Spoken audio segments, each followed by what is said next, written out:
Hello everyone, मैं ममता रांची झारखंड से। आज एक बहुत ही इमोशनल बात आप लोगों के साथ शेयर करने वाली हूँ। ये बात उस समय की है जब मेरी तबीयत बहुत ख़राब थी, जब मेरा सर्जरी का पीरियड था, मतलब उस समय मेरी सर्जरी होने वाली थी। तो मैं एक दिन ना हॉस्पिटल गई थी अपनी बेटी के साथ, और साथ में हमारे मोहल्ले का भी एक लड़का गया हुआ था, क्योंकि अकेले जाना थोड़ा सेफ़ नहीं रहता था। बेटी मेरी अकेले संभाल नहीं पाएगी, इसलिए साथ में वो भी जाया करता था, क्योंकि उस वक्त मेरे हस्बैंड यहाँ नहीं रहते थे। तो हुआ यूँ कि मैं जैसे ही हॉस्पिटल पहुँची और मैं 4 कदम बस अंदर चली ही थी, और मेरे पैर में इतना दर्द था। मैंने बताया था कि सर्जरी हुआ है ना स्पाइन का, तो वो दर्द मेरे पैर पे हुआ करता था। वो दर्द इतना ज़्यादा था ना कि मतलब वो ब्रेन पे मुझे असर कर रहा था, और मैं तुरंत बेहोश हो गई। जैसे ही मैं बेहोश हुई ना, तो खैर उस लड़के ने मुझे संभाल तो लिया, लेकिन उस वक्त मेरी बेटी थोड़ी पीछे ही खड़ी थी, और वो उस समय ना हताश हो गई, और मतलब उसके आंखों में आंसू आ गए थे। ऑलमोस्ट वो रोने के कंडीशन में थी, बट उसने अपने आप को संभाला, क्योंकि हॉस्पिटल है, बहुत लोग हैं।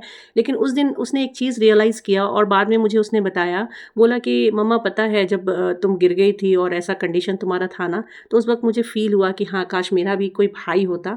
तो क्योंकि अकेले कुछ संभालना, तो कभी कभी ना बच्चे इस चीज़ को फ़ील करते हैं। जो बच्चे अकेले हैं ना, मतलब जो सिंगल बच्चे होते हैं, चाहे वो लड़का ही हो चाहे वो लड़की ही हो, कहीं ना कहीं एक समय में आने के बाद वो फ़ील करते हैं कि काश उनका भी कोई अपना भाई बहन होता। क्योंकि इंसान को जीवन में बहुत सारे ऐसे फेजेस आते हैं, बहुत सारे ऐसे समय आते हैं जब उनको फ़ील होता है कि हाँ, मैं अकेला हूँ या मैं अकेली हूँ।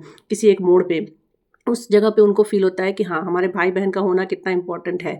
तो जो आज सिंगल चाइल्ड वाले, देखिए आज तो ऑलमोस्ट क्या है कि सबके पास एक-एक ही बच्चे लगभग रहते हैं, क्योंकि जिस तरह के खर्चे बढ़ गए हैं, या आमदनी जिस तरह की है, या लोगों की जिस तरह की ख्वाहिशें बढ़ गई हैं, तो वो पूरा नहीं कर पाते, जिसकी वजह से वो 2 बच्चों का प्लान नहीं करते हैं, क्योंकि खर्चे हैं, मैनेज नहीं कर पाएँगे। लेकिन कहीं न कहीं ना, ये हमारे जो बच्चे हैं, उन पे असर करता है, जो हम शायद नहीं समझ पाते हैं, और हम उनको पीछे क्या देकर जाएँगे। अगर हमारे सिंगल बच्चे हैं, तो कभी हमने ये सोचा नहीं कि हाँ, हमारे बाद वो अकेले रह जाएँगे। और आज तो ऐसी दुनिया, मतलब लोग सिमटते जा रहे हैं। अपने रिश्तेदार भी अपने नहीं रहे। साल, 2 साल, 5 साल में कोई मिलते हैं, कोई विदेश चला गया, कोई कहीं है, तो ऐसे ही मिलना नहीं हो पाता। अगर अपने भाई-बहन भी साथ में नहीं रहेंगे, तो उनके पास रह क्या जाएगा? ये एक ना बहुत चिंता का विषय है। कभी-कभी मुझे फ़ील होता है, मैं बहुत बार ये सोचती हूँ कि मेरी भी एक बेटी है, तो कल होकर के उसकी शादी होगी, या हमारे बाद, मतलब उसका अपना कहने के लिए कोई नहीं रह जाएगा। तो मुझे कभी-कभी इस चीज़ का दुःख होता है। आप लोग इस बारे में क्या सोचते हैं? मुझे अपना कमेंट ज़रूर दीजिएगा, क्योंकि जिनके सिंगल बच्चे हैं ना, वो इस चीज़ पे ज़्यादा अच्छा बोल पाएँगे। जिनके 2 बच्चे हैं, बहुत अच्छी बात है।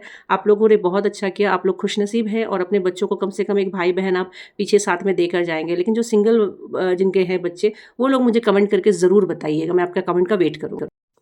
और अगर वीडियो अच्छी लगे तो प्लीज़ लाइक, कमेंट, शेयर ज़रूर कर दीजिएगा, क्योंकि बहुत सारी ऐसी बातें हैं जो दूसरे लोगों तक भी पहुंचनी ज़रूरी होती है। तो जो भी वीडियो आपको पसंद आती है ना, आप प्लीज़ अपने ही प्रोफाइल पे उसको शेयर कर सकते हैं।